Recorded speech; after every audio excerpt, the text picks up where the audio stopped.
Well, hello, everybody. Hello! Welcome back. Oh, yes. How was your week? It was awesome. Yeah? It was awesome. That's nice. I mean, I spent 2 days at the lake for Paddle Fest. One included a 16-hour day at the lake for Paddle Fest. Yeah. In which the following day, I had fucking heat exhaustion. Let me tell you how bad that sucks, because every muscle in your body, hurts. Like a Charlie horse almost. Mm-hmm. And you're thirsty, and you're nauseous, and you have a headache. And it was worth it. My kids had a blast. I had a blast. I got to meet some new band members. It was pretty chill, but I will probably not do that next year. Well, I don't blame you. I would die. Literally, even hiding in the shade. My little porcelain-ness. We went through 2 bottles of sunblock, and my niece ended up with heat blisters that popped and peeled while we were out there. No. Because she's got her mom's porcelain baby, that fine Irish glow. You can't be doing sunshine. 16 hours in the sunshine. And me, I was fine. I went home, I was like, shit, yeah, I'm tan as fuck. Yeah.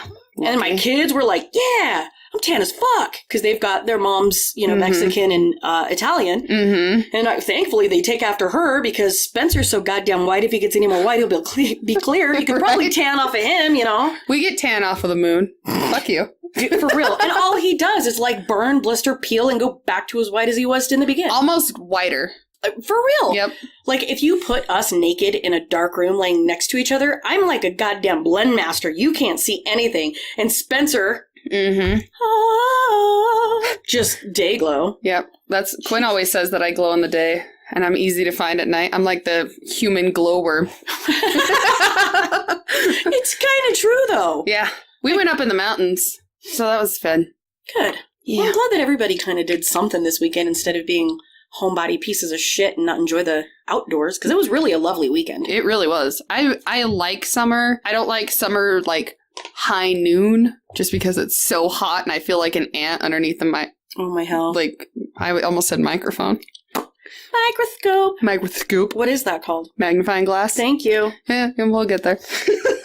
God, the two of our powers combined, we might actually make sense out of some shit. All right? Yeah, well, as we all know, because I fuck up all the time during the podcast, because I'll look down and I read something, and then all of a sudden my brain is like, I don't know what that fucking word is. You know what? Do you know how many times I've actually stopped a text and deleted what I was going to say because I couldn't remember how to say a word or spell a word, and autocorrect won't fucking back me up, so I'm like, fine, fuck it, new word. New word, fuck you. Yeah, I do that all the time. And I've thought about editing it out of our podcast more than once, and then I'm like, fuck it. I think it's funny.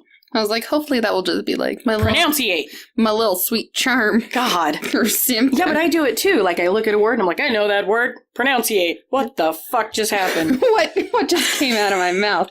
I promise I can be smart. I don't like to show it very much, apparently. I think you're quite clever. Bureau. Oh my goodness. Buer. It's kind of like that scene out of Black Sheep where they're high off the nitrous. Roads. Out. Mm-hmm. Oh my God, we're high. Except we're not. We're not. I wish. And I want to make it very clear in our last episode. 2 things. We had a terrifying windstorm for 3 days that actually fucked up people's power, blew stuff out of the road into my truck on my way home. Yeah, we actually lost episode 7, and I had to do some weird Sherlock Holmes shit to try to find it. Fucking voodoo science to get it back. I whipped out the altar. I had the Ouija board. I grabbed a virgin and a lamb. I was ready. Cutting my own hair, saving the room. Please, I don't want to re-record it. And we also had a fire. Yeah. Close by. And so both of us were doing a lot of sniffling, sneezing, and clearing of the throat. I swear to God. Yes, we did. And it was just allergies. It's just allergies and crap in the air, because when Ember texted me and was like, yo, do you know how many sniffles I had to edit out of that? We sounded like a couple of frat boys on New Year's Eve. I was like, oh, shit. I felt like way back in my old school days of you have some glasses and a pocket protector and... pushing my glasses up. According to the periodic table. And I'm over here just... And then... So, yes, I swear to God, we're not in here eating our breakfast off a mirror by any means. It's just wind and smoke and debris and shit. Debris. All the debris. So Color Me Dead. Yes. Episode 8. Mm-hmm. Dun, da, da, da. So excited. Victory! Victory! And this one's a little bit different than our other ones because we're doing current events and we're just going to fire them off like back and forth. So we kind of decided that one would do some and the other would do some. And then what we would do is come together as a little duo and read them off to each other and let the other one kind of feed off of what we're telling them. Right. So I don't know really what's on your list. You don't know what's on my list. I do not. If we come up with a bingo, we both have the same one. Yeah, then we can be like, hooray! Hooray! Great minds think alike. Jubilations. But this is because we kind of have a setup of episodes that we want to cover.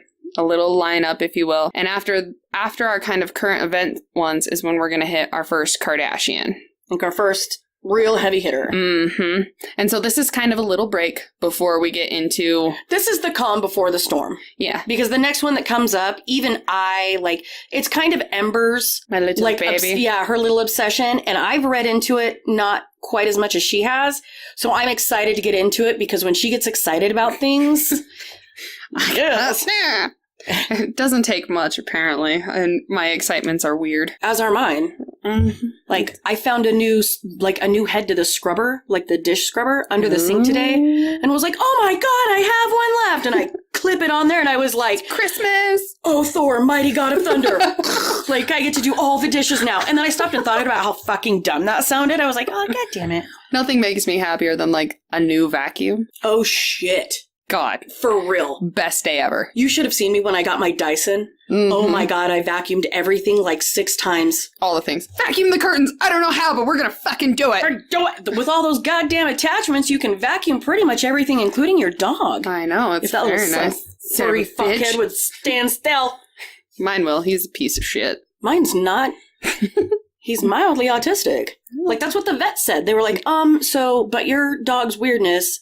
He's got what would be considered to a human is like a mild form of autism. I was like, are you fucking kidding me? Is that real life? And he was like, no, it's real. Like, some animals still have like, you know, he has a sensory thing. He doesn't like to be loved, only love him on his terms. He doesn't like to snuggle. He doesn't, He's like a cat, but bigger. Right. Yeah, that's okay. Takes bigger poops. Way bigger. He's a little bit strange. He's very obedient in the house. Mm-hmm. But if he sees daylight, he goes like bananas. Full, yeah. I love him. Full Lost Boys, like freaking out. Just take a dry erase board, take all the training off the board, and goes. Well, mine knows how to hold down the carpet really well. Carpet seals. He is such a carpet seal. All right. Who's going first? You want to go? I'll go. You go. So I titled this one "The Dad That Deserved to Die." Awesome. And I feel like some people are going to hear that and be like, "What the hell?" So there's a guy. Mm-hmm. That attempted to drown his 3-month-old infant twins. Oh! Yes. I remember. Okay. Yes. So, tell me more. This little cunt nugget of a human being got into an argument with his baby mama. And her name is Michelle Sorrells. So they're outside, they get into this argument, and he decides, fuck it, if I can't have you and I can't have life with my kids, then I'm getting rid of all of it. Because he's a fucking piece of shit. That is a cowardice, man. Mm-hmm. You supersede a piece of shit. Right. When women who use kids as a pawn, you supersede a piece of shit. Men who use kids or try to, men or women who try to kill kids as an attempt to, like, place revenge on another person is garbage. You are a dumpster fire. So essentially what happens is they were having this argument outside, and the mom, Michelle, had actually said that maybe her saying that she wanted to be done and that he wouldn't have the kids in his life caused him to snap. So he runs inside, he grabs the 2 twins out of their pack and play, 3 months old, which, by the way, God only knows how roughly he picked up these kids, which totally... Right. Oh, floppy little babins, you know what I mean? So he... floppy little babins. I was just thinking of, like, floppy disks, like old school computer. But that's kind of how they are, like, when they're trying to hold up their little heads and they look like bobblehead kids. You know what I mean? Right. So he drags them into the bathroom and he starts filling the tub full of water where he's going to attempt to drown him. The mother, Michelle Sorrells, then runs in there and attempts to stop this man from drowning her kids. And she's beating on him. He's pushing her back. He's shaking her. He's hitting her. And essentially grabs her by the neck and starts to choke her. Oh, good. Right. His name Foster. Piece of shit. Nobody gives a fuck about you, Foster. Oh, God. I had his name written down and I don't see it. So anyway, Leland Foster. Leland. So, Leland. The only Leland worth having on the face of this planet, no offense, anybody named Leland. Yeah, right. Leland Chapman, because he's fun to look at. Mm. And if you don't know who that is, educate yourself. Educate yourself. Because he's beautiful. He's beautiful. So anyway, she attempts to fight this man, Leland Foster, from drowning their children. And he eventually strikes her so hard that she falls to the ground. He grabs the kids and puts them face down in the bathtub and starts running the water. Now, whether or not he actually stopped up the tub or anything like that, who knows? But it doesn't take much water to drown a 3-month-old infant who's face down in the tub. No. So, victory for a small kid. And I just want to super praise this little girl, 12 years old. She was actually the niece of the mother, Michelle, runs outside and starts screaming for help. Good for her.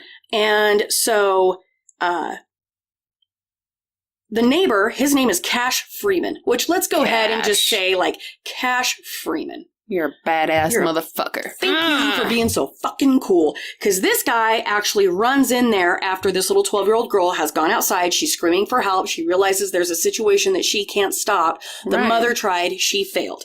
So she starts screaming for help. Cash Freeman would then enter the home and fire 2 rounds into Leland Foster's back. Yeah. Saves the babies out of the tub. Gives them to the mom. Leland Foster would then later die from the wounds that he sustained. Good. I hope he suffered.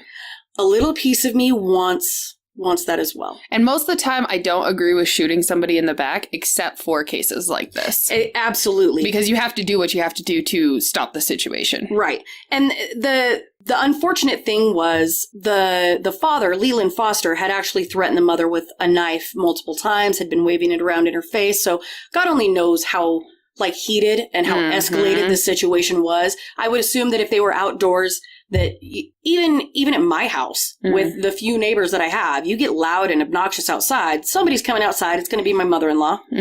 But I'm sure that they lived in if a 12-year-old ran outside and started screaming for help and the response was that fast, hopefully it's like a close neighborhood or maybe like a townhouse or apartment complex. So like I said, Foster would later die from his injuries.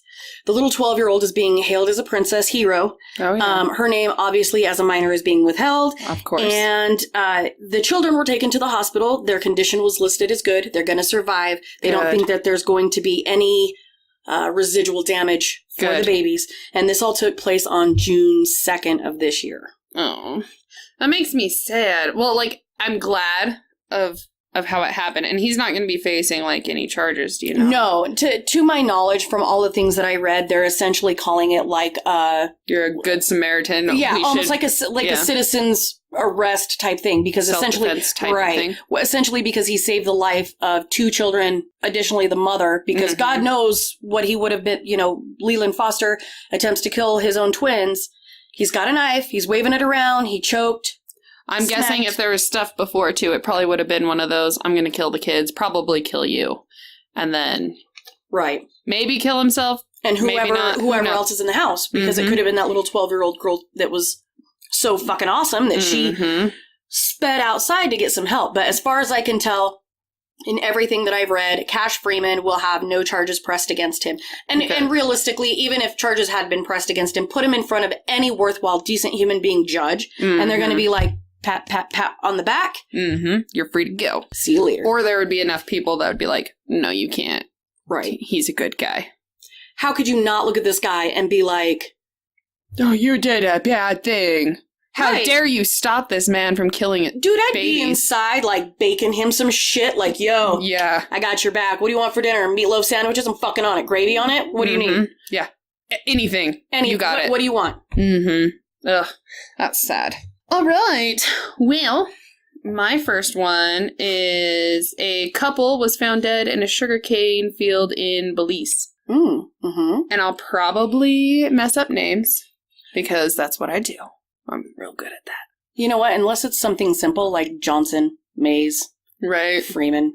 I'm just a little white girl. I know. I don't know. You know what? I actually, when I moved to Houston, I had a lot of Nigerian customers that came into my store, and I had a Nigerian employee. She was a wonderful, wonderful girl. I love her to pieces. But she actually had to teach me how to say all of these names because I didn't want to offend anybody and I didn't want to sound stupid or uneducated or that I didn't care. Ignorant. Right. And so she had to teach me how to say last names. And her last name is Wachuku. But the way that it's spelled, it starts with an NWU. And I was like, but how? She's but wait.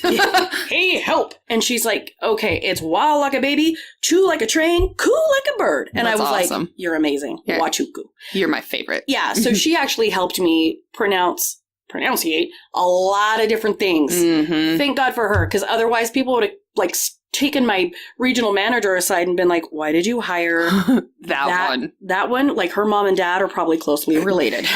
Brother, sister?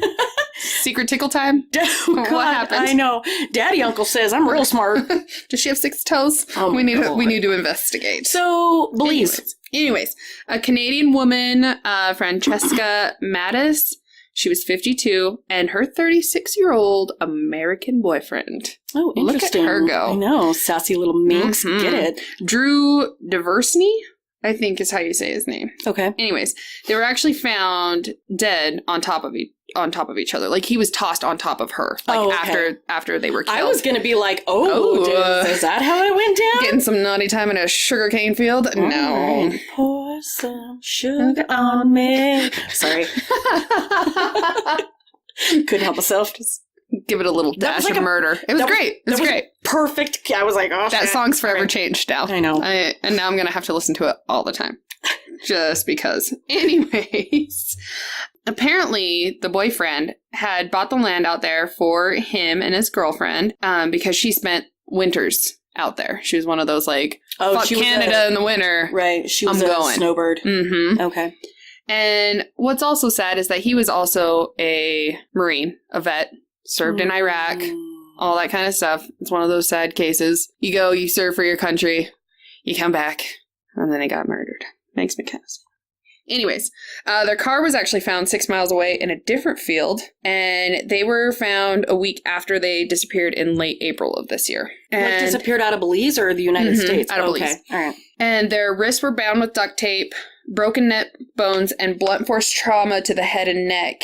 And they think that the actual cause of death was strangulation. Yeah, so I don't know. I don't know. They went through an ordeal. And one of his friends actually set up a GoFundMe page in order to help try to raise money for a private investigator because nobody knows. It's not Canada, it's not America, and nobody knows who did it. They have 2 suspects that have been apprehended, but no info has been released. And they think that it started as a murder or a robbery and ended up as a murder because from what I understand is she was quite wealthy. Well, I guess they both were. If you can go and buy land and be building fancy shit. Well, God only knows how much property costs in other kind of places. But shit, man, if you're going to go down there and start like building, if you can go and spend a winter down, in a different country, But that's pretty much all that's known about it. So that they were. I don't know. I've had friends that have gone to Belize and like spent time down there, and unfortunately.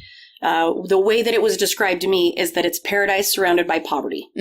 And so, who fucking knows, man? Who knows? But I don't, did they park in the one sugar field and make them walk the 6 miles to the other one? Or... There had to be more than one, because if that's a Marine and he had that kind of, sustained that kind of damage. Yeah, I'm assuming that it's probably every more than Marine one. I know I would not want to is a mean fucking motor scooter.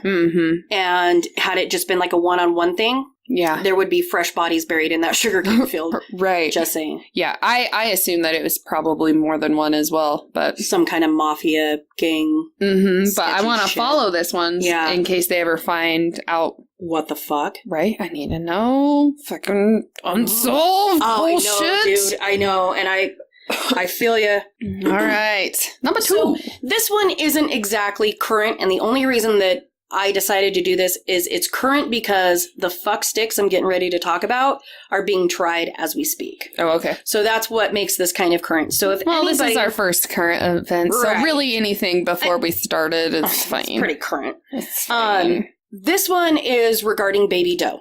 And if anybody remembers, Baby Doe was that sweet little lamb that washed ashore in the duffel bag. Okay. So Rachel Bond, who was her mother, 40 years old, was walking down the hall when she heard her daughter being hit so hard by her boyfriend that he punched this little girl in the belly. And she was like 2, maybe 3. Punched her so hard in the belly that she came up off the bed and back down. Good. Like, punched her like a fucking man. She was 2. 2-year-old Bella Bond was being put to bed, and the boyfriend claims that he struck her in the belly to put her to sleep. Okay.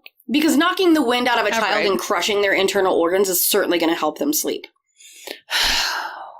So just as a sidebar on this one, I actually had to walk away from this one. I texted Ember and was like, yo, I'm done for a minute. I have to walk away. And then I went and curled up in my husband's lap like a little cat and was just like, hold me, love me, play with my hair, because I need a minute to remind me that not everybody is evil. A piece of shit. Fucking, ugh. So this guy seriously fucking kills him. Precious. Precious, we don't like it. No. I really hope some detrimental, heinous shit happens to this guy in prison. I hope his We don't asshole hit babies. falls out. You don't fucking hit babies. Like, if they reach for a knife, you tap their little hand. Right. You know what I mean? If they're being sassy, you turn them around and you pop them on their little diapered butt.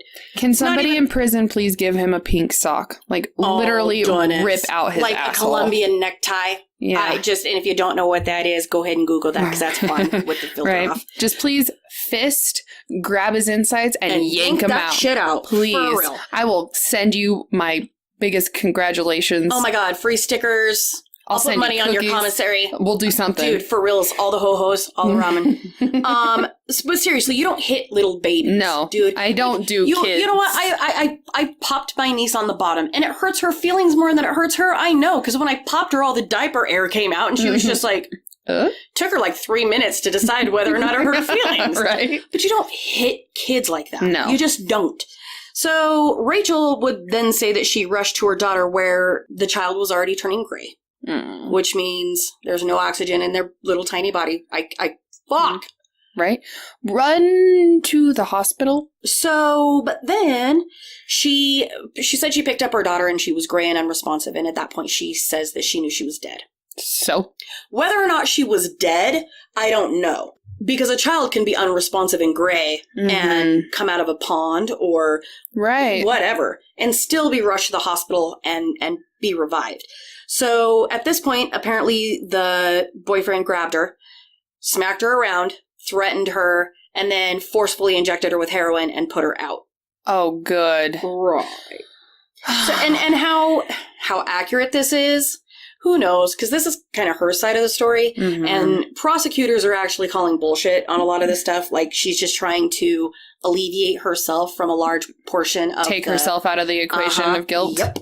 So the boyfriend, who I'll get to this little motherfucker in a minute, but he actually would say that it was her time to die and that she was a demon. Oh my God, drugs are bad. Please don't watch bad movies. Don't read the Necronomicon. Don't play with the devil's dirty work, and don't tell me that a 2-year-old's a demon. No. Because I fucking cannot say. Well, I'm assuming that maybe if the whole heroin thing is correct, drugs are bad. You're a piece of shit. Yes. I hope you die. You're bigger than a piece of shit. So, like, no, this little cunt deserves to have acid thrown in his face, and you can just sit and fucking suffer. Where's John George Hage? Hage. So, I need an acid bath stat. Right? But we're gonna do it while he's alive. Oh, yeah. Because anybody that hurts little babies, we're doing it. We're gonna start with your hand like some Fight Club shit, and it's just gonna get worse from there. I'm gonna take a page out of Dean Corll's book, which we'll get to. Oh, goodness. I'm gonna shove some things in places that you don't want me to. We're gonna Candyman the fuck out of you. Goodness. So this guy allegedly threatened the mom with death, wrapped the baby in a blanket, put her in a garbage bag, put her in the freezer. Okay. So for the next few days, the mom would kind of drift in and out of consciousness as she was fucked up on heroin, which she had like a history of drug use. So whether or not it was forcefully, or if she was doing it on her own, who knows? Because I don't want to sound like an asshole, but the last person I'm going to fucking trust is a heroin addict. No. Just saying. It's true.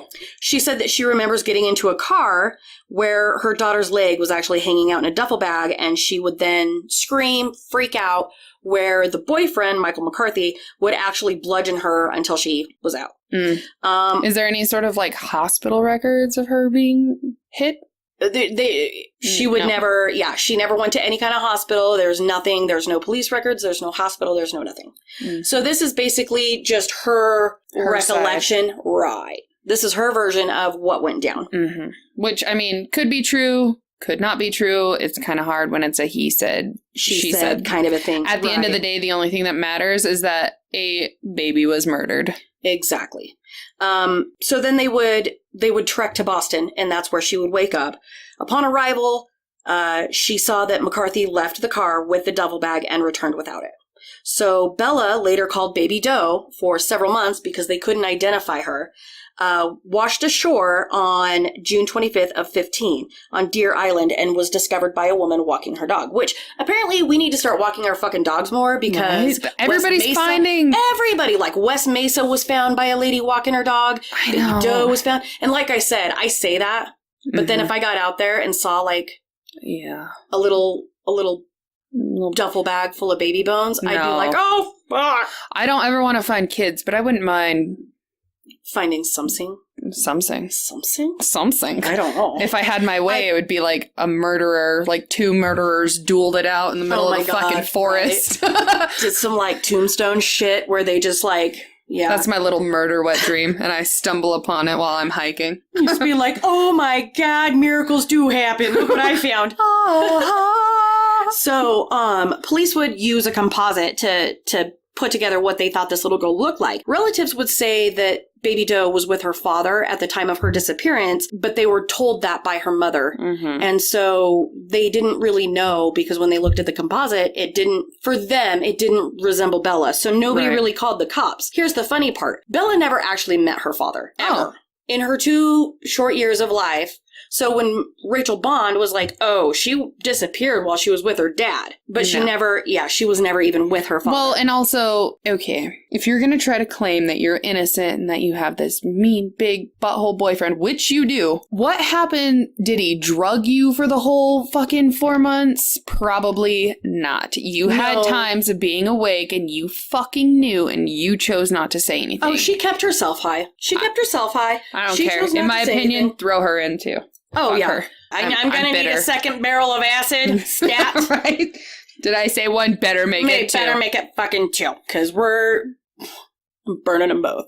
Oh. So Baby Bella was known as Baby Doe for about 3 months because her worthless cunt of a mother didn't say anything until August of, it was 3 months after June. So July, August, September-ish of 2015. She told a friend that McCarthy had killed her.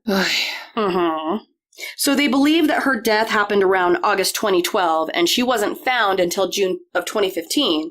And then it wasn't 3 months after that her mom finally broke and admitted to somebody. Okay, so you're silent for a long time. Oh, many, many moons. Fuck you. Right in the pie hole. I mean, and something sharp and sandpapery like a Russian olive stick.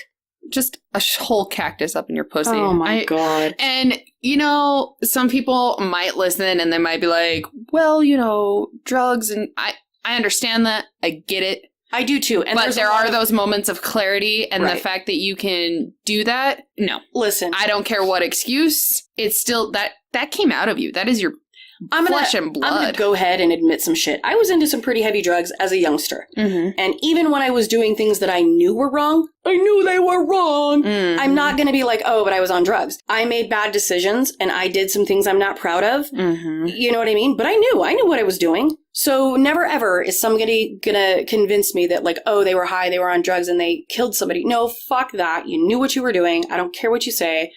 Well, and it makes me wonder if she played a small part in it. I think she most certainly did. In the murder. I mean, if you're 40 and you're strung out on heroin, the last thing you want to worry about is a 2-year-old. So, but then let me get into this. Oh, shit. There's more. Yes. So, police believe that Bella was actually killed because Bond and McCarthy were both into the occult. Oh, God. And, yep, here we go. So... That's where that demon thing came into play. Yep. They believe that she was just trying to cover up her involvement because Bond maintains her story and the defense is like, no, you're fucked up. There's something wrong with you. Because when they went in and they actually searched the home, they found many books that were about the occult. They found different like pictures that were drawn, notes that had been scribbled by both, different things that indicated they were both into that little satanic weirdness. Not only that, but her mom actually had 5 kids. 2 were taken away by the state. 2 died shortly after birth, which I'm going to assume had a lot to do with being born addicted to a fucking narcotic. And then baby Bella, who was actually murdered. She had been arrested on multiple occasions, including child endangerment, drugs, and prostitution. Oh boy. And let's just go ahead and say, when you mix satanic shit, the occult, whatever, you mix that with heroin, that's just a recipe for fucking disaster. Have I ever told you about, like, my personal idea of how, like, demon possession and shit works? No. For some people. So, shaman, priests, lots of religious figures would actually fast, and they would deprive themselves of sleep to reach a higher spiritual plane.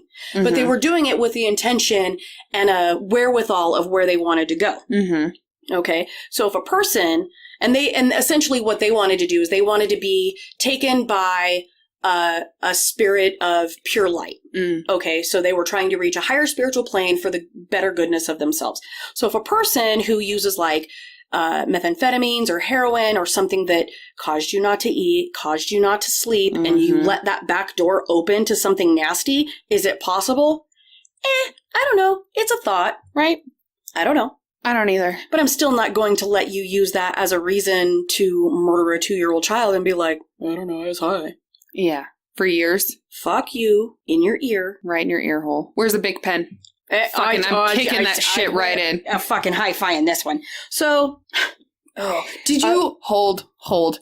Did you watch John Wick 2 yet? Yes. Huh. No. Dude, and I'm just going to leave that one alone because there might be people that haven't seen it, but I strongly recommend. I strongly recommend.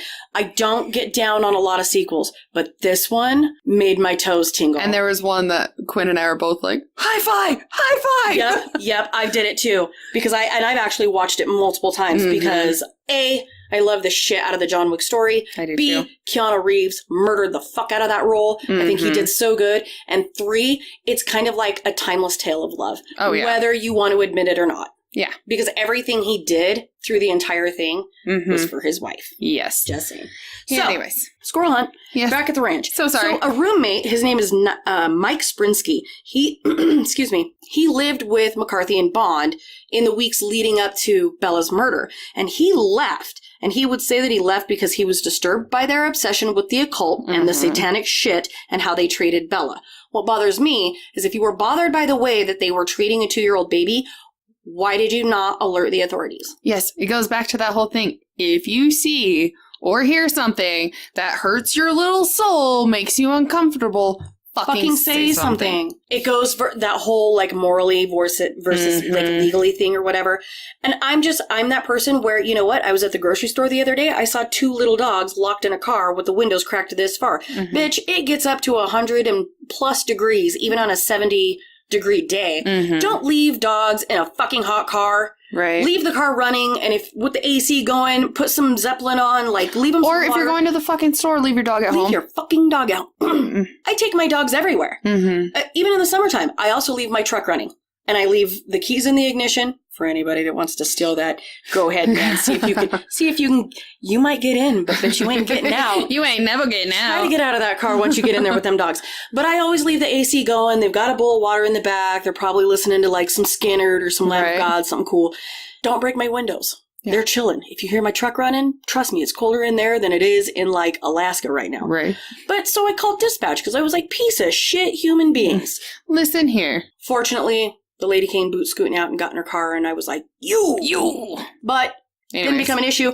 The point being, if you see something fucking horrifying that you know could lead to bad juju, don't be a pussy. Fucking just call say something. Somebody. Don't be a gaping vagina. Oh my Come God. on. So Bond has since actually accepted a plea deal to testify against McCarthy, which will actually take place this month, which is why I chose this as a current event, because their trial is going to be happening, like, right now. Yes, we're going to be watching that shit. Shit, yes. Oh, fuck. That's awesome. Okay. Well, before I get into mine, real quick, because I'll probably forget, but can we talk about Horrid Taste for a second? Fuck yeah, we can. Okay. Because nothing's cooler than a serial killer glow-in-the-dark fucking shirt. Ah! Thank you! Yes. Okay. So, Horrid Taste. He's everywhere. He's on Etsy. You can go to horridtaste.com. He's on Facebook. He's on Instagram. He has different shirts. He sent us a shirt, each of us, and it says, "Don't mess with the Midwest." And it has H.H. Holmes, Jeffrey Dahmer, Ed Gein, and John Wayne Gacy. Mm-hmm. I lost it for a second. And I was staring at your eyeballs like, tell me. Make words. Tell me Angel's left eyeball. Which one did it? And they're bad as fuck, you guys. Like, you have to see these designs. I strongly recommend you check them out. The best part is these shirts are black with white logo and they fucking glow in the dark. And we didn't realize that until he like messaged us and was like, "Did you make them glow yet?" And we both lost our little rabbit ass minds. We're like, "Oh my God!" We fangirled, and okay, but here's the funny story, and I'm going to tell on Angel because it was so funny. So Angel puts on her shirt to try it on to see if it works. And then she took it back off and put on her other shirt, and I still had mine on because I was like, "Fuck this, I'm never taking it off again." And then we got the message of, "Did you make it glow yet?" So then we fangirl, and we immediately run into the bathroom, and we close the door, and we turn off the lights, and Angel's like, "Why isn't mine glowing?" And I was like, "Maybe you just haven't had it on long enough." And I'm like, "Look at mine, it's so cool." And then we step out, and Angel looks down, and she's like, "Are you fucking kidding me?" I was like, "I don't know if you know this. I put my work shirt back on. Of course it's not going to fucking glow. God damn it." We were just so excited. I was so disappointed for a minute. I was like, "That's it. I'm going outside and holding this to a light." And then I walk out and I look at the shirt on the counter, and then I look down at the Adidas shirt that I'm wearing, and I was like, "I'm fucking stupid. I'm dumb."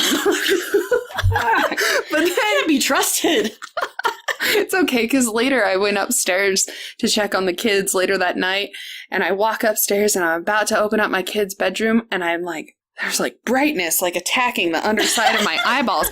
And I look down and my boobs are just nothing but like H.H. Holmes and Dahmer. And I look down and I'm like, "I love this shirt." I got so excited. I actually wore that up around Paddle Fest. That's amazing. And I had some lady stop me and she's like, Are those serial killers? And I was like, "Yes." And she looked horrified, but like intrigued. And I was like, "It's called Horrid Taste. You can find it everywhere." Mm-hmm. There you go. There you go. Buy it behind your husband's back, bitch. I know you want it. You know you want it.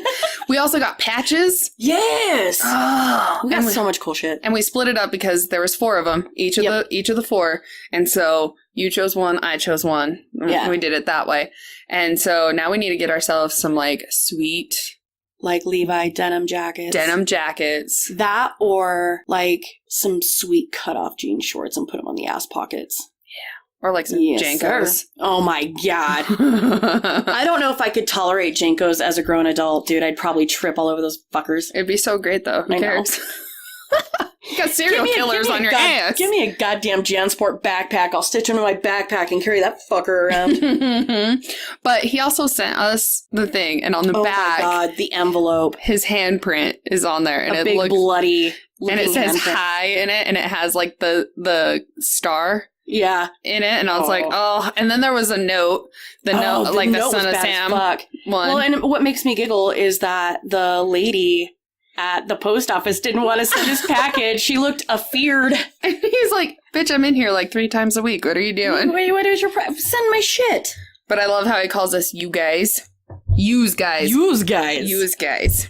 Anyways, so that was our first little like super sweet package that we'd ever gotten from like anybody. Oh, and I was so excited. Nothing makes me happier than like shirts. real mail that is not a bill makes me incredibly pleased. I know. I want to start. Maybe we should start like handwriting letters to each other. Yes, dearest Angel, Ember, my love. It has been a fortnight. Yeah, right. Like we ever go that long without seeing each other? I know. That's bullshit. That's bullshit. Anyways, so if you are a little murder freak like we are, Go and check him out. Horridtaste.com. Mm-hmm. Find him on Facebook, Etsy, and Instagram. Yes. And hopefully he'll be coming out with some new stuff. Right. Because I have a feeling that, so I'm going to have to start pissing away paychecks. T-shirt addictions. Right? Oh, dude, mine's legit. I don't, let's not get into it. Right? Okay. Your turn. My turn. Mine's also, it's new, but I'm sure everybody knows about it because H.H. Holmes' body is being exhumed. I heard about this. I touched on it briefly. And if you don't know who H.H. Holmes is, pause the podcast go right back now and go and look. America's First Serial Killer. Come on, you guys shit to do. Yeah, dude, let's get back to which is funny because my mother-in-law, I don't think she's actually listened to the podcast, but she knows what it's about. Mm-hmm. And I went over to the house to check on the kids one day when they were at grandma's house, and I popped in and she's like, "Oh my God, do H.H. Holmes." And I was like, "We intend to." And she's like, "Did you know?" And I was like, "Oh, yes, mother, I do. I do. Look who you're talking to." And she's like, "Well, of course you do." Yeah, you can't have a podcast if you don't know who the fuck H.H. Holmes is. She was like, "I should have known, you would, weirdo." And I was like, "Thanks." Wink. It's okay. My mom says I'm a weirdo too. It's fine. It's good. Anyways, so not only was he like America's first serial killer, as he was dubbed, now he's like America's first serial killer to also be exhumed, like his body. So he's just... Can you imagine the musty ass smell that will come out of that casket? I also, my theory, and I could be totally wrong, but since H.H. Holmes is like main man number one, I'm sure every serial killer kind of looked to him in a little bit of a way. And I'm sure. That's probably why so many of them have fucking mustaches. Because H.H. Holmes... I'm just saying that, like, a mustache is like a bad omen. Yeah, you can't like them now. They're dangerous. No, for real. Like, I'm under the assumption that anybody with a mustache, I immediately just give them a look. Like, I'm watching you and I'm watching your mustache. You're both dangerous. Even if it's majestic and wonderful and you could be the nicest guy ever. And I'd be like, but wait. I know. And like we said, the only person that's getting a free pass is Sam Elliott. Mm-hmm. Maybe the mustache has magical, mystical powers and it's telling you. Remember the little mouse, the little uncle on Tom and Jerry that sings Crampon? Froggy and Winnicorn, and he did, right? Crampon. He's the only one. He's the only one. And the cat that has a mustache on. Oh my God. Yes. With the mouse. Yes. The fucking. Yeah. Fuck that movie. I can't think of it. That one. Oh, Stuart Little? No. It's like the old Disney movie with Bianca. And... Oh my God, Aristocats. No, but that one too. With the seagull. The seagull, and they go and they rescue the little girl. Oh shit, you're talking about Rescuers Down Under. Well, not Rescuers. The Rescuers. Yeah. Fuck. Anyways, that was quite the scroll. Yes. And Bianca? Yes. Okay. Fucking that old little kitty with the mustache. Fuck. Jesus. I'll get there. Anyways, he killed a bunch of people, blah, blah, blah, blah. But there's always been the rumor that he, like, conned his way out of his death. That either he paid off some guards, they killed somebody else saying that it was him, and they let him, like escape. On whomever they decided to execute? Right. Oh. And sneaky. So they think that he escaped to, like, South America. So they think whoever's body is in there because they also made it to where it was like really cemented in and like barricaded and like all sorts of shit. That was part of his like last wishes. So nobody could fuck with his body. Well, 3 of his like great grandchildren are like, take my DNA. That's bad as fuck. Yeah. And so how interesting will that be if they're like, they find out later that, you know, grandpa was actually like chilling out in like South Africa or South America, just like, maybe there's more murders around that time. Oh, fuck. Who knows? But, yeah, he had his body encased in several barrels of cement weighing around 3,000 pounds as an effort to insure his body against vandalism or scientific curiosity of ghouls. That's a direct quote from him. Of ghouls? Mm-hmm. All right. Yeah. So, a lot of people believe that he really did die behind those bars. But, I mean, weirder shit has happened. Oh, that's so cool, though. I want to watch this. I would freak out if they do the DNA sample of whoever's in there, and they're like, it's not him. I'd be like, ah! Oh, my God. freak out. So I'm excited. Very interested in that one, though. Yeah. And especially where there's all that cement that they're going to have to get through. Yeah, that's a fucking nightmare. I feel bad for whoever has to, like, jackhammer their way through that. I would probably be out there and helping. Right? Just bouncing up and down like you're on a pogo stick, fucking wide-eyed and wild. Be like, we will solve this mystery. Mysteries. All right, so that's mine. Good one. Yeah. Good one. So, but did you hear about the kid, the teenager that might be charged as an adult with murder 1 in Colorado? No. So, Tell me more. There's 10-year-old Kaya Campbell was actually found dead in a local park in Thornton, Colorado. She had left with the son of her father's girlfriend. Oh, I think I do remember. Okay, so but keep going. So she was 10. She left with a 15-year-old boy that has not yet been named. And the two had gone out Wednesday. This is like 2 weeks ago. They were going to walk to a local shopping center and just like window shop or whatever.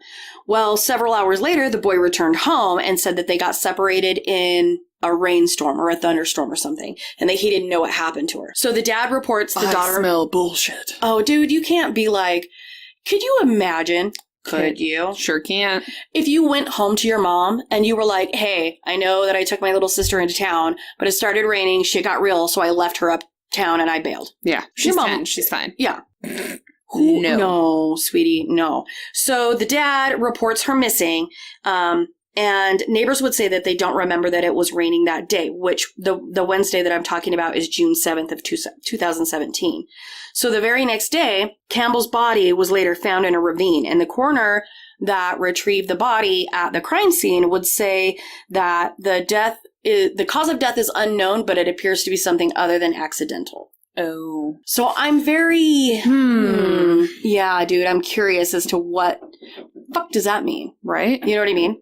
Yeah. Explain. Explain Lucy. Explain yourself. You got some splaining to do because something other than accidental. So clearly there was something on the body that made the coroner go, So, the boy was actually seen in court the week of June 12th. And the mother was actually there along with the father. And the mother was said to be wearing sunglasses. She never took them off. She didn't speak. She didn't make eye contact with anybody. I'm sure. So the father of Kaya Campbell was actually there, and he was like blessing the court doorway. He had a crucifix around his neck. He read several Bible passages during it was a little bit, to me, that seems bizarre, but he was there for everything. Maybe he was just trying to like soothe himself with this behavior. Maybe. I don't know. So, Kaya was actually an avid YouTuber, and she had quite a bunch of followers, and I've watched some of her videos. She was a cute little kid. Oh, that makes it extra sad. I know, because she's memorialized in video, you know what I mean, via YouTube or whatever.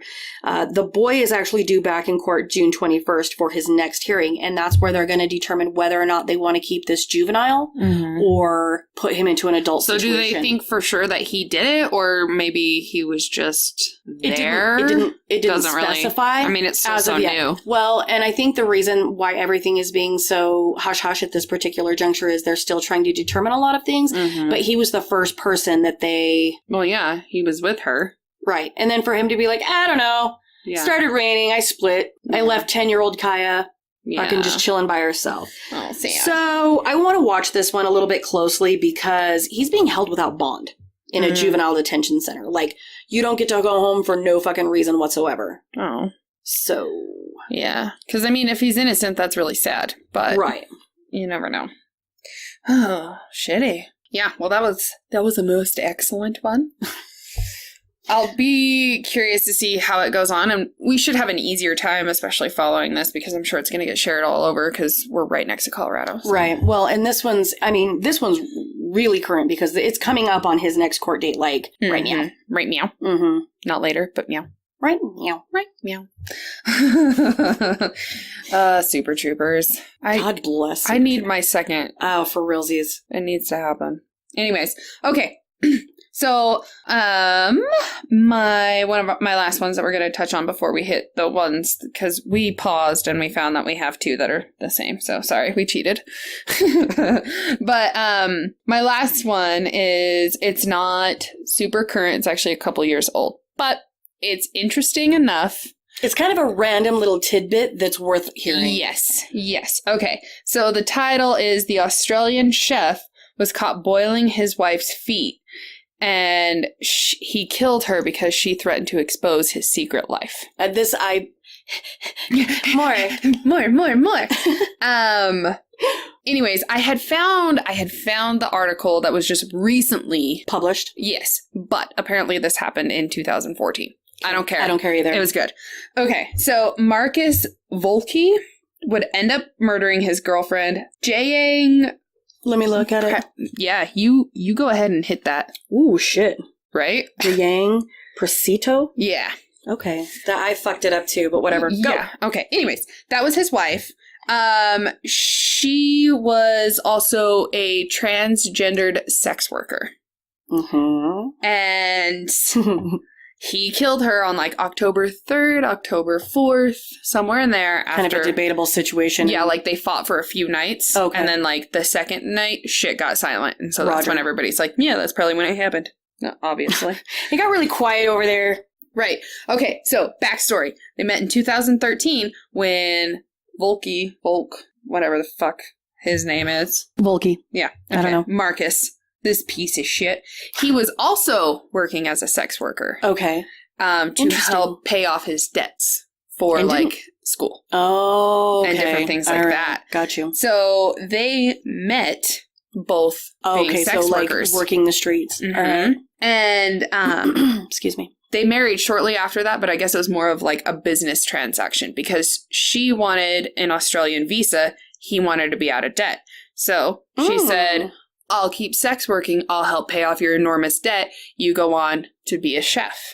So you marry me, I get my visa, I'm a citizen. And you get to be a chef. All right. So, but the thing is he kept the secret from everybody. So I could understand that. Like if you were working on the streets to pay off your debts, you were a male sex worker. You met and married a transgender sex worker, which is the biggest. Like, I don't always like to mention that because I don't care if you're transgendered or whatever gender you identify with is what you are to me. I don't care to be like, yeah, but you're a different one. No. But I think a lot of people do have hangups about it, and especially when it comes to like and in this case, certain neighborhoods, certain areas, certain, you know what I mean? Mm-hmm. And in this case, that was the big reason it was secret. I mean, it would be one thing if he was just married, but he was married to a transgendered sex worker, and he had also been a sex worker. So, big gotta keep this all a secret. Hush, hush. Anyways. I don't know why I don't want anybody to know I was taking a stiff one in my poop chute to pay off my debts. Right. Didn't want to know that. Shit, just own that. Right? Be like I'm sitting on a gold mine. Look at this body.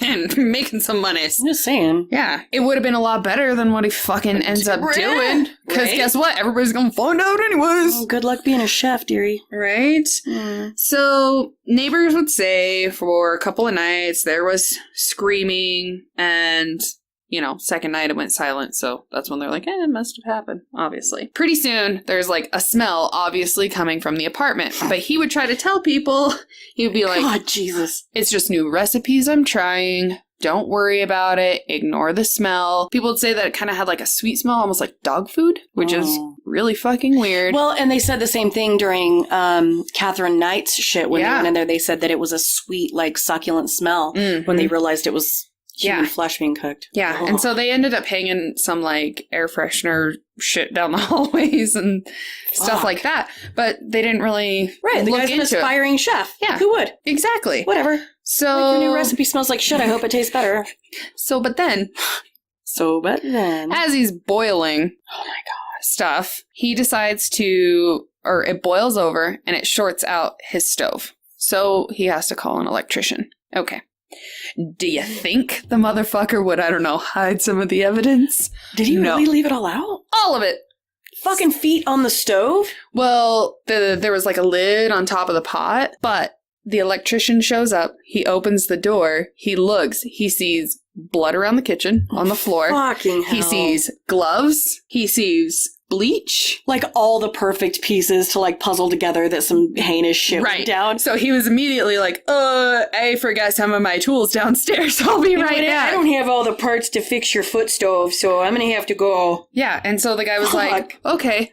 Anyways, so dude bails. He goes downstairs. He goes to the tenant. He's like, listen, bitch. I'm fucking out of here. Homeboy upstairs, he's cooking some shit, but call the cops. So the cops get called. They show up. They knock on his door. And he's like, oh, hold on. Let me put my dogs away so they don't attack you. So they're like, okay. Then he ends up locking the door and bails out the back. So now they're like, holy fuck. There's a pretty clever distraction, though. Right. But before he bails, he ends up like stabbing himself in the neck and slitting his wrists. Yeah. And so then he runs out the back. And so he's like running. Fucking bleeding all over as he's leaving a cookie crumb trail. Mm-hmm. Oh, so the cops end up going and finding him, and he was found dead, like, next to a dumpster not far from the house. Fuck. So then they're like, holy fucking shit, like, what is happening? So they end up going back into the apartment, and they open it up, and, they find pools of blood near the fridge. Christ. On the floor. They find a bag full of body parts in the washer, which everybody's fucking putting shit in. Why are we putting evidence in the washer? Jesus Christ, guys. Your dirty clothes go in the washer. That's it. I fucking cannot. I cannot. I did not know washers had those settings. Fucking dead bodies, cameras. I'm gonna start hiding shit in my fucking washer. Apparently that's all the rage. Right? Like, babe, have you seen the remotes? I fucking, you know what? Find them. Go ahead. They might be in the washer. Fuck. I'm just gonna set this, go past heavy duty, right to dead body. There we go. The whitest of whites. We're just gonna bleach everything out of this. Sanitize. Okay. And extra rinse. Boom. Go. We're good. Jesus. Anyway. And then they find the foot that he had been boiling on the stove. Why though? He was trying to like cook down the evidence, basically. He was rendering down his ex or his wife. He's fucking making broth. Yeah. Okay. All right. Foot broth. Yeah. So now everybody knows he killed himself. But everybody knows now. Like, it was such a big secret. Yeah. Oh, Dennis.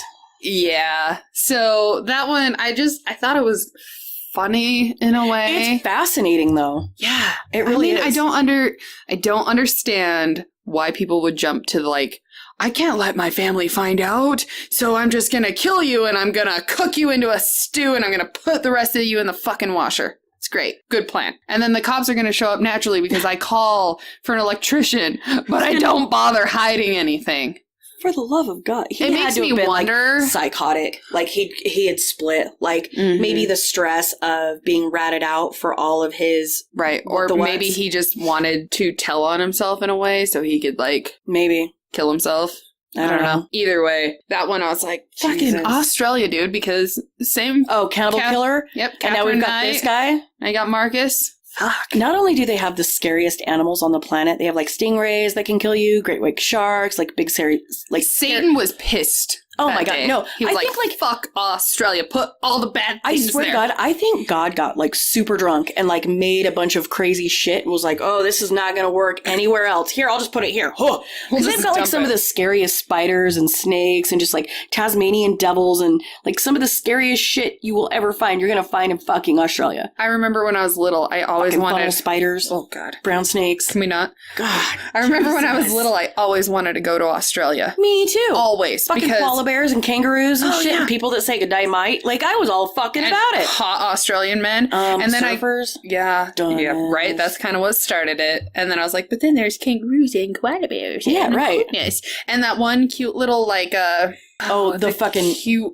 It starts with a wallabies. Q. Yeah, but no, the one, it starts with a Q, and it always looks like it's smiling. It's like a little... Oh, I know what you're talking about. Yes. God, it's so fucking cute. I know. Everything's cute until it grows up, though. Right. That's kind of how I feel about it. That's how everybody is. Yeah. But then I grew up, and then I was like, oh, but they have spiders the size of fucking windows? Like dinner plates and shit that are like one of the most venomous fucking toxic spiders. When I saw one spider that was like literally the size of a window, it had a huge fucking snake in its mouth. I was like, fuck that place. Sorry, everybody in Australia. I love you. but no. But I'm a scared little puss cake. I would see one spider and I'd freak out. I can barely handle the spiders we have here. There was a spider crawling on Chad's face today, and I almost had a freak out. Are you fucking kidding me? No. Oh, did you pee a little? A little bit, yeah. I like flicked it off, and then I was like stomping on it. I was like, ah! Do you remember the day that I like went all thug life on that Black Widow on my curtains when we were all hanging out drinking? Yes, that was so scary. Oh my god! And I don't know. Huge. You know what though? And had I not had like booze in me, I probably would have been like, "Well, we're moving out. Fuck it." But I got up there and was like, "No, you don't! Squish, squish." I would have like busted out a fucking gun. Pow, pow, pow. Dude, I seriously was gonna be like, damn, it feels good to be a gangster. Like, I felt so good about it, and then the next day I got up and I was like, that was a big fucking spider. Maybe we should call a bug guy. Like, there might be more. One time I was playing fucking... God. I can't remember. I was playing some game with one of my cousins, and he had a spider crawl out from, like, the underneath of his hood, of his hoodie, and I didn't even think about it, and I reached over and I was like, what the? And I killed it with my hand. And then I realized what I did because it fell onto the table, and I started panicking, like having a panic attack. I'm like, I just saved your fucking life. I killed it with my bare hand. It could have murdered me. Do you know what he did? Picked it up and tossed it, and it almost went down into my cleavage. Dude. Did you set his hair on fire later, or like put gum in it, or? I pretty much had a panic attack on the floor after I almost got naked, because you throw a spider at me, shit's coming off, like, I could be in the middle of a grocery store. Mm-hmm. Like, if a bug falls on me, and especially a spider, like, I can handle bugs, I can handle beetles, but a spider? Fuck you. No, bitch. Anyways. So yeah, now we're gonna talk about a couple little, we're gonna hit on them. It's not gonna be heavy, and then I'm going to close up with, local Utah piece. Yes. So, as everybody I'm sure has watched, because it's also been shared on our Facebook group page. Right. The woman who was found in the shipping container. Yes. And was found alive. And that like chained and bound. That video. Can I just say, like, what a bad motherfucker this chick is? Because when they open the door and they walk back there, she was put together enough to be like, this is my name. This is how long I've been here. This is what's going on. Please get me the fuck out. I don't know when he's going to be back. Please get me And back. they asked where her boyfriend was, and she's like, he shot him, put him in the bucket of this, and then I never saw him again. He said that he buried her. He said that there's more, blah, blah, blah, blah. Like, get me the fuck out. And she was very calm and collective. Like, right. I think if I would have saw police, I probably would have just fucking bawled. Like, for real. Fell the fuck apart. She had been, it was almost like Inigo Montoya. You killed my father, prepare to die. Yeah. She had rehearsed this shit. No, like, on the chance that I get rescued, here's what I need to say. Mm-hmm. My name is this. I've been here for this long. I don't know where this guy's going when he's going to be back. Please get me the fuck out of here. Yeah. And so come to find out, the guy, Todd... I think it's Colehep. Colehep? Yeah. Colehep, something like that. Anyways, he's like a newer serial killer. Like, they're finding that there's a few bodies out there. He has a little bit of a story. He's definitely somebody that I want us to cover, like, a full... Right, a full episode. Because this one, I actually, you and I both watched. This young lady gave an interview with Dr. Phil. And it was interesting. Yeah. Yeah. She's a badass. And so I'm excited. We'll definitely have to cover that sometime. And I'm sure more... And if you guys want to, like, touch base on this on the Color Me Dead group and kind of give any information that you have or throw any tidbits out, feel free to do so. Please do. And then the other one that we want to touch base on real quick is Michelle Carter, the girl who texted her boyfriend and he ended up killing himself. Like, was she encouraged him? Mm-hmm. And not just encouraged him. I don't know. I have pretty strong feelings about this, but it was more than encouragement. It was like demands. Mm-hmm. To me, that's what it felt like. So she was hit with involuntary manslaughter just recently. Yeah. And there's a big blow up on Facebook, like a huge debate because some people are like, that's bullshit. She shouldn't have got it, blah, blah, blah, blah. And other people are like, did you fucking read the text messages? Because if you actually sit down and if you read it, I'm like, no, fuck her and her 5-head. Right. Because it's way more than a 4. Yeah, but do you know how many people are actually, like, have been sentenced to death or have been sentenced to life in prison for their involvement in other people killing themselves. Mm-hmm. So, that being said, if you were to go back and actually Google and read the text messages where at one point this young man was actually trying to talk himself out of it, and she pretty much demanded. She pretty much called him like a pussy. Yeah. She's like, you promised me you can't go back on your promises. Right. Your family will be fine. No, she's a fucking sociopath. She did this for fucking attention so that she could be like, oh my God, my boyfriend, I've never been so brokenhearted. No, you're a piece of shit. You're a thunder cunt. Go to fucking prison. Yeah. And like the text message started out where she would say, you know, you should get help. And he was doing what everybody does when they're chronically depressed and they're like, nothing will work. Nothing will work. Nothing will work. So then she started helping him find ways to kill himself. Right. And then he's like, well, I don't know. I don't want to, if I knew my family would be okay. He had like cold feet about it. He was having second thoughts about it to where like, yeah, he was depressed. But if he had like a ray of sunshine, a little hand of hope to be like, no, everything's going to be okay. I know that you hurt. I know you feel dark, but I can pull you out of this. You can pull you out of this. Let me help you. Right. That's that moment where she should have been like, okay, if you are worried about what your family is going to feel, maybe try therapy again. Try it just one more time. Go get help. Don't sit and be like, oh, well, but then you could do this to kill yourself. Yeah. Well, and you told me, and then it went over like the course of like 10 days, 9-10 days where she'd be like, did you get the generator yet? And he would say, no. I will eventually. And like in all caps, she'd be freaking out. And she's like, you said you were going to do this. Now's the perfect time, blah, blah, blah, blah. It got to the point where he was apologizing for still being alive.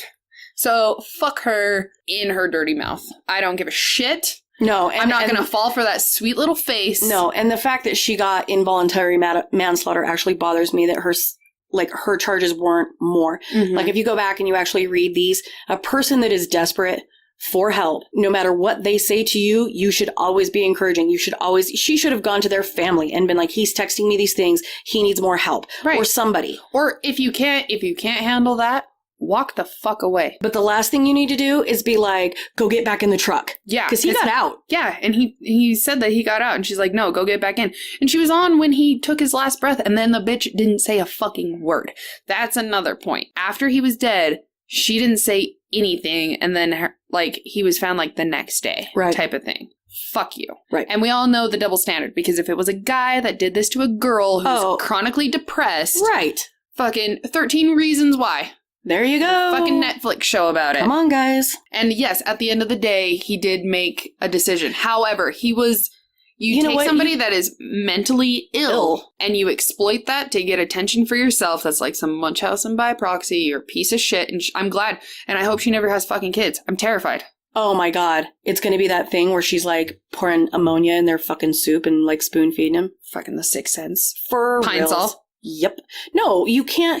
Yeah, I don't care what anybody says. You can come back and be like, oh, but he did it to himself. No, go back and reread those texts, because if you genuinely believe that he would have gone through with it on his own, and maybe he would have, but not nearly that soon, it may have been, and I don't even think he would have. No, because he kept putting it off. Yeah, he kept putting it off, and he had cold feet about it. Like, if he had gone back, if his family had come together as a team of supportive, loving adults and loving people, including the little cunt that put him back in the truck, had said, we will be here for you no matter what, you'd be surprised what kind of a turnaround a person can fucking make. But when you tell somebody who got out of a vehicle that's full of carbon monoxide to go get back in the truck you promised you'd kill yourself.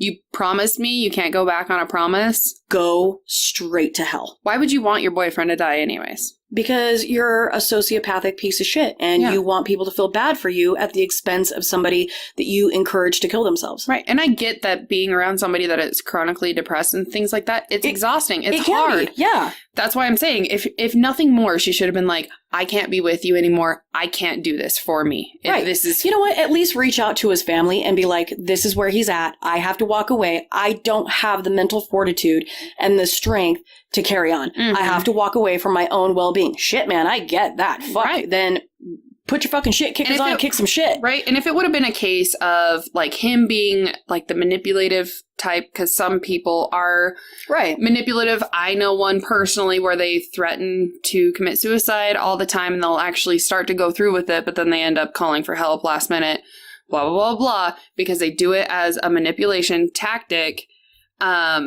And if she would have said, fine, then just go ahead and kill yourself. And then if he would have gone through with it, then I would have been like, no, she's free and clear. But that's not the case. It is not. And that's why I encourage anybody who's like, she shouldn't have got it. Please go through and actually research. Reread those texts. And if you haven't read them, read them. And then fucking reread them again. And then we'll discuss some shit. Yeah, because it's sad. And I think it's justified. So fuck her. All right. Moving on. Your last story. The last one that we're going to wrap this up with, and I waited to put this on last because this actually was local, and it affects one of our listeners who also shall remain nameless. This is a case of a classic narcissist and sociopath. His name was Jeremy Patterson of Salt Lake City, who was involved in a murder-suicide on June 9th. Yep. So essentially what happened is he murdered his estranged girlfriend, Memory Rackley, and her 6-year-old son, Jace Rackley. There were two more kids in the vehicle that sustained injuries. 11-year-old Miles Rackley and an 8-year-old unnamed girl who belonged to the driver of the vehicle that he shot everybody in. So essentially what happened is Patterson starts dating Rackley. Things kind of go a little south. She realizes that this guy is not the person the person that she thought he was. So she is attempting to kind of get away from this relationship. And what kind of relationship they had is kind of up in the air. It's still being investigated because she was separated from her husband who lived close to her in the Sandy area. But they weren't yet divorced. So was she like trying to meet new people? Kind of, but apparently on his Facebook, it showed that they were in a relationship together. Now, how realistic that is, people do that all the time. Right. So there was actually surveillance footage showing Patterson showing up to Rackley's nail appointment. And it was pretty apparent she didn't want him there. Like, he had pulled up a chair very close to her, was like talking very close to her, and she was ignoring him. And as soon as she could get up to like walk away and wash her hands, she did it with like fucking the quickness. She wanted to get away from this guy. She had actually called the police. And the 911 call is available, and I'm choosing not to play that. Right.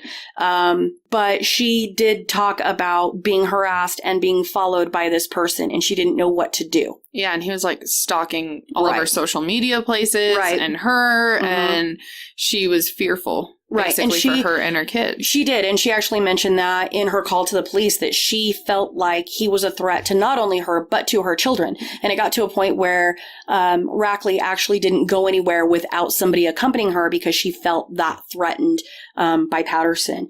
The day she was actually murdered, Patterson was actually harassing her in front of her school son. He was driving the wrong way, driving on the median in his truck, yelling, that kind of thing. She would actually flee to a vehicle where someone, a friend, an unnamed friend, was actually trying to help her, like, stay incognito. Right. And he would actually follow her and attempt to snag her before she got in the vehicle, and she hopped in and locked the door.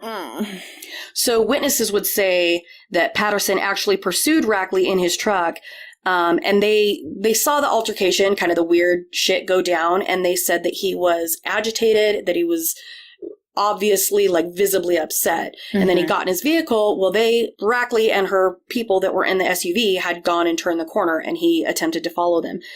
So what would then take place is that he would catch up to the SUV that she was in and ram it with his truck. And when he rammed the SUV to a stop, he then got out, shot Memory Rackley and her son and the 2 other kids in the vehicle. The 2 other kids would survive. And apparently the driver of the vehicle did not sustain any injuries. Thank Jesus. Why would you just shoot the wife and the woman and the kids and not the driver too? Why the kids at all? I have no idea.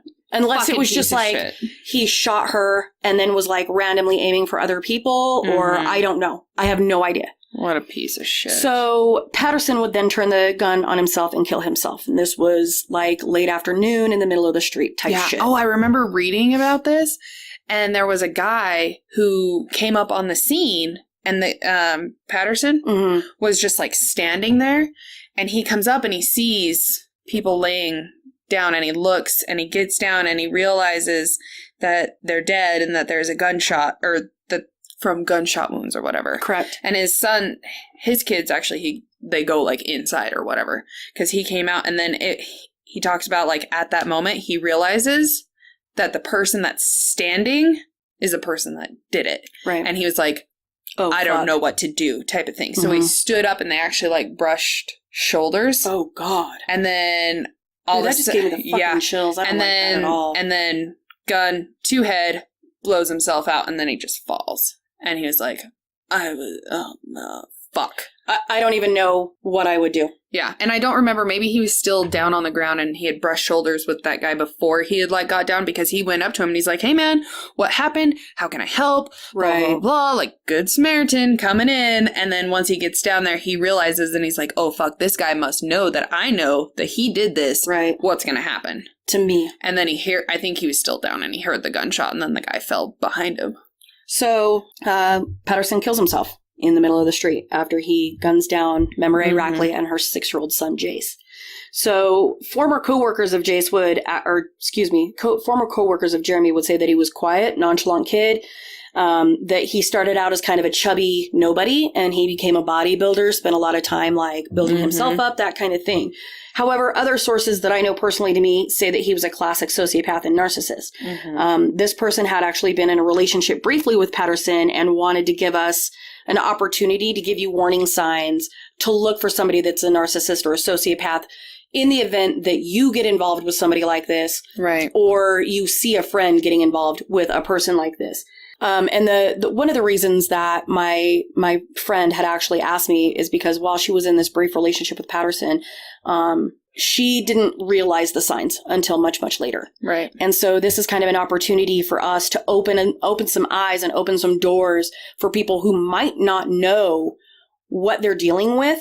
So a person that's a sociopath, okay? Right. They're going to be charming. They're going to be charismatic. They have a strong sexual, air about them, whether they're personally attractive or if they just have like strong desire and they have like a strange, I wouldn't even say strange, it's just a very strong glow and they have strong sexual desires. It's like that primal or visceral. Right. That the need to breed type of thing.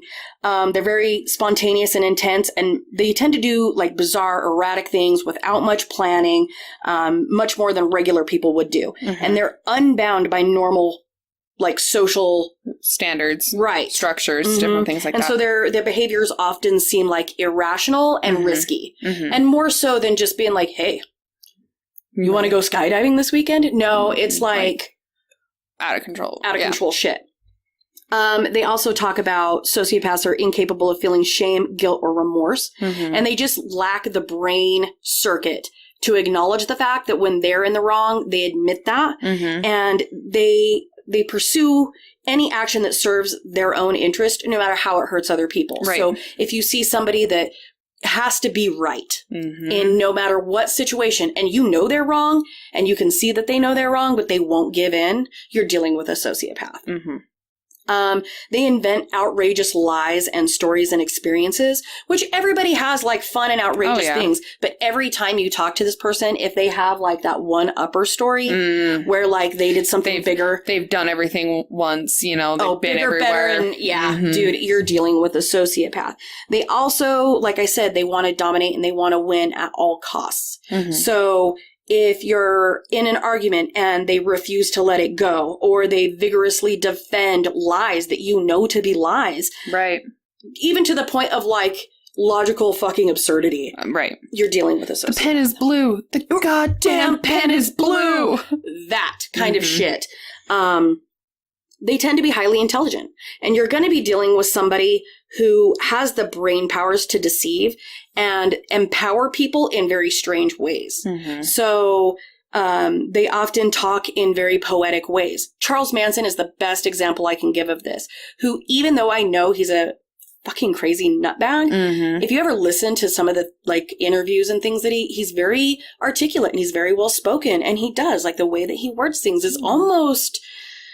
Ted Bundy was like that too, but he was more of a psychopath. Right, but it almost puts you into like a trance, the way that they speak. Like Hitler. Hitler was a fucking sociopath. Well, he was very powerful and people loved to hear him talk. Well, yeah, they don't just leash it all out at once. Like Lindsay and I were actually talking one day because she just recently went back through and listened to the Ted Bundy confessions. And we were both talking about it because how he speaks and everything like that.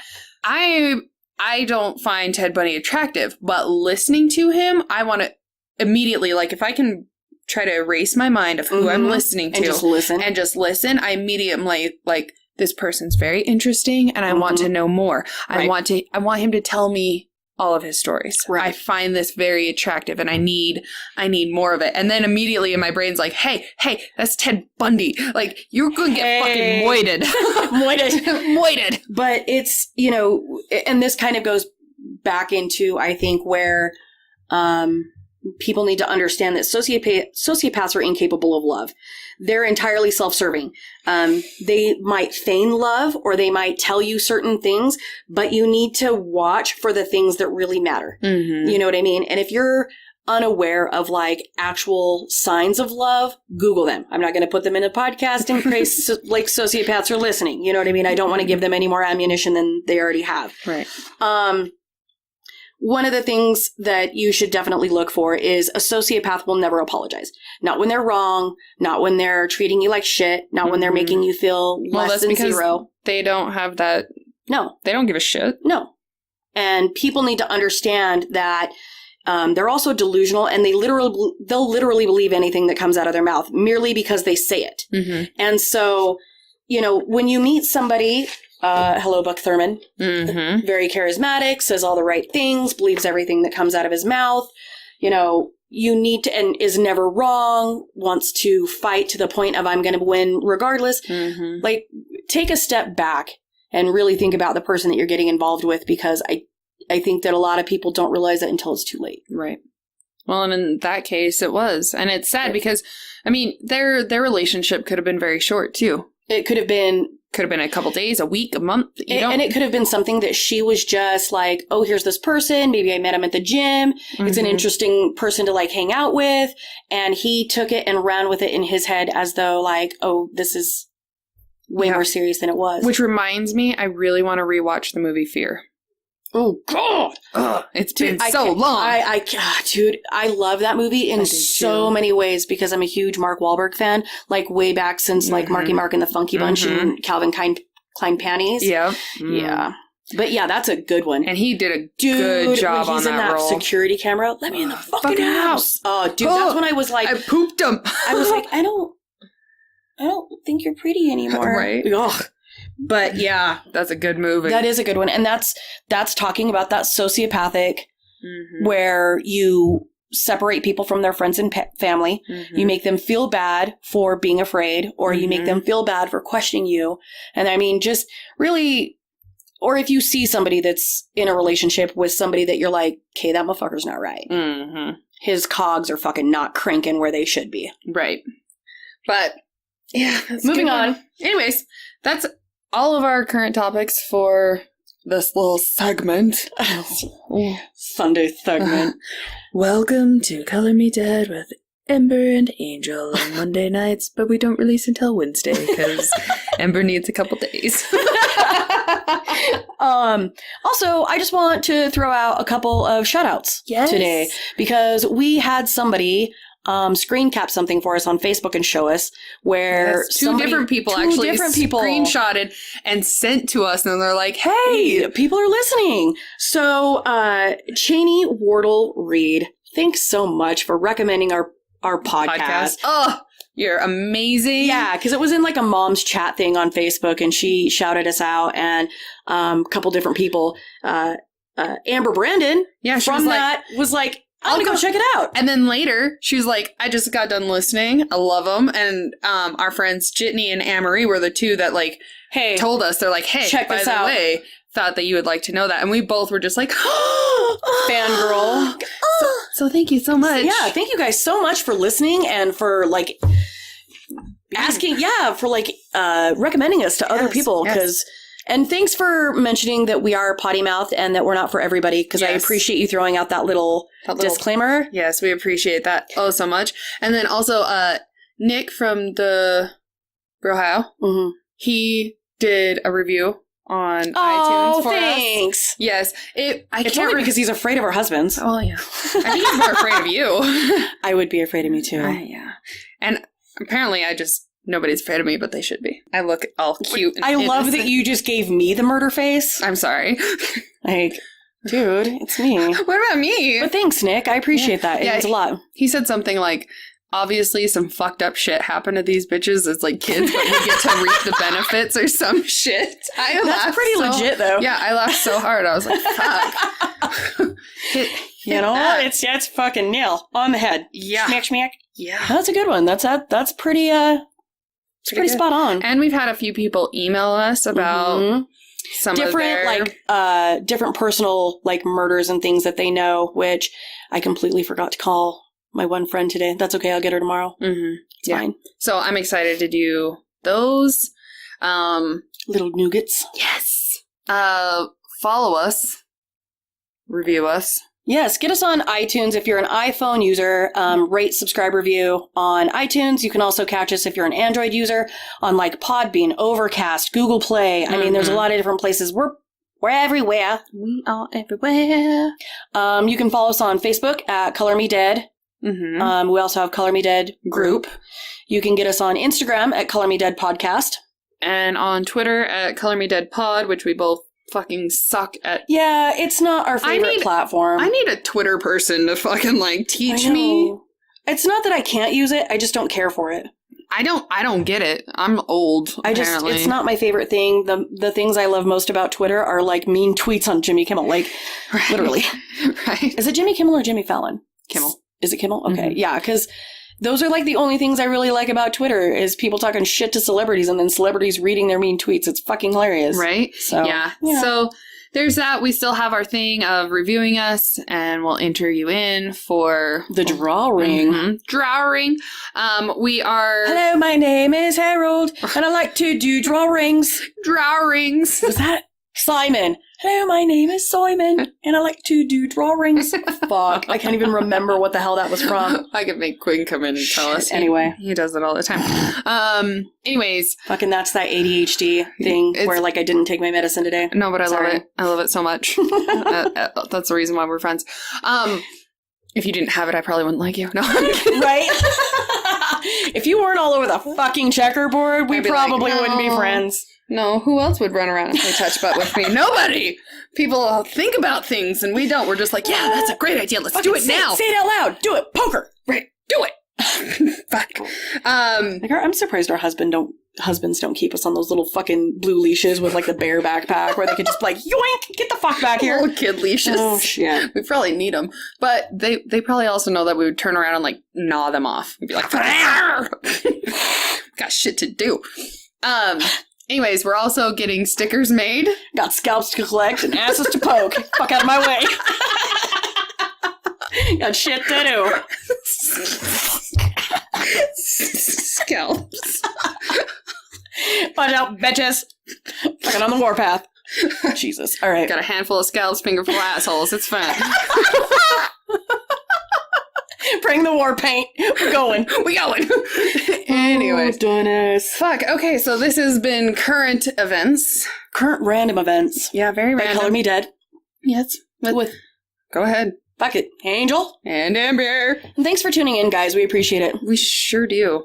Anyways, so yeah, let's see what kind of fucked up shit we can talk about on the group over this little episode. Oh, I'm sure that we stirred a quick pot on a couple of these. Yeah, it's all right. All right. I like it. Goodbye. Goodbye. Ashes, ashes, we are